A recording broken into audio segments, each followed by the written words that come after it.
আমি চেয়ে আছি তোমাদের সমাপানে, স্থান দাও মোরে সকলের মাঝখানে।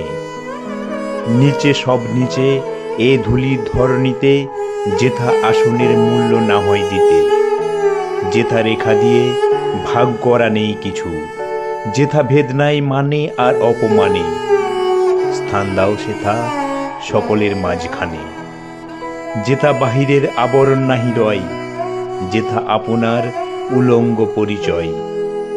আমার বলিয়া কিছু নাই একেবারে, এ সত্য যেথা নাহি ঢাকে আপনারে, সেথায় দাঁড়ায়ে নীলাজ দৈন মম, ভরিয়া লইব তাহার পরম দানে। স্থান দাও মোরে সকলের মাঝখানে।